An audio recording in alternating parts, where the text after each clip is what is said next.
हैं और भक्ति भाव के लिए कहते हैं एक घड़ी या दो घड़ी। बताओ कैसा मूर्खता है, कैसा धृष्टता है। इसीलिए जिस काम करने के लिए आया है वही काम तुमसे नहीं हो रहा है, और जो काम के लिए तूने संकल्प लेकर नहीं आया था वही काम तुम कर रहा है। उल्टी सीधी बातें करके दुनिया को दिखा रहा है।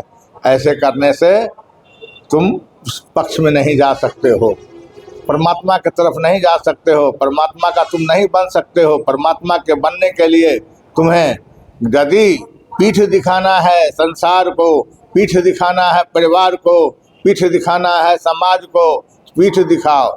अर्थात मन कर्म वचन से परमात्मा का उपासक बनो, उपासना करो, उनका भजन करो, उनका नियम को पालन करो, और उनके साथ साथ संभवतः कि जितना खाते हो उससे ज़्यादा दान पुण्य करना चाहिए, प्रत्येक दिन करना चाहिए। इससे स्वच्छता और पवित्रता का आभास होता है। इसीलिए मध्यम वर्गीय भक्ति वाले जो हैं वो खुद अपने आप को सुमरन करें, भजन करें, समय से स्नान करें, समय से वो जो है सो स्नान करके कुछ जप तप कर लें, समय से जप तप करके कुछ जो है सो भोजन कर लें, आराम करें, फिर प्रभु का सुमरन करते हुए काम करें।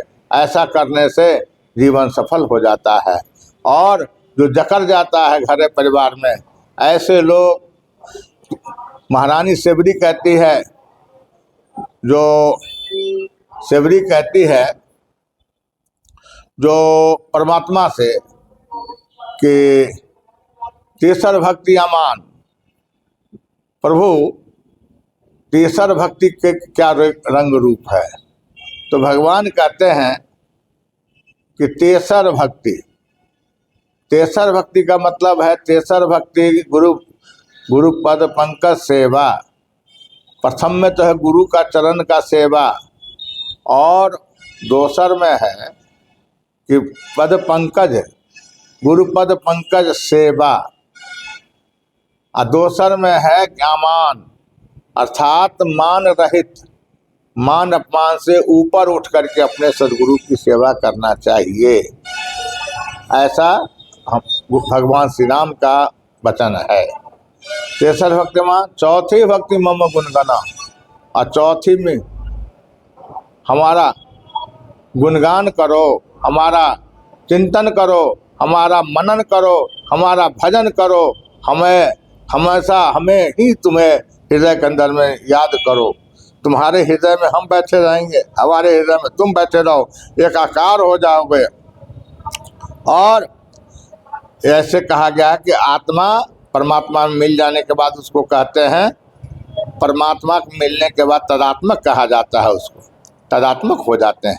इसलिए ऐसे जो कुछ लोग कल्पना करते हैं कि मरने के बाद स्वर्ग जाएंगे, मरने के बाद नरक जाएंगे, यह कहीं कुछ बात नहीं है। जो जिसको भजता है उसी को प्राप्ति करता है। यदि प्रभु को भजनेंगे तो आप प्रभु को प्राप्ति करेंगे। यदि देवता को पीछे पड़े हैं, देवताओं को आराधना उपासना करते हैं, तो देवताओं के पीछे आप पड़े रहेंगे सदा के लिए। हाँ, और ऐसे पिचासों की पूजा कर रहे हैं तो आप अब भी पिचास है, मरने के बाद भी पिचासे बन करके आप रहेंगे। ऐसे हमारा शास्त्र कह रहा है।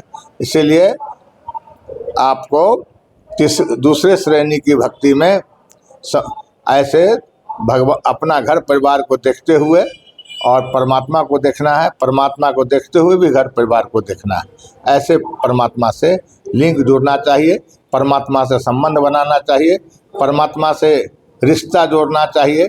बिना रिश्ता का परमात्मा आपका नहीं है, आप न परमात्मा का है। रिश्ता का मतलब होता है संबंध, एक संबंध जोड़ना होता है। जैसे कि धरती पर रहने के लिए पिता पुत्र का रिश्ता है, और सास पुतोह का रिश्ता है, गुरु शिष्य का रिश्ता होना चाहिए,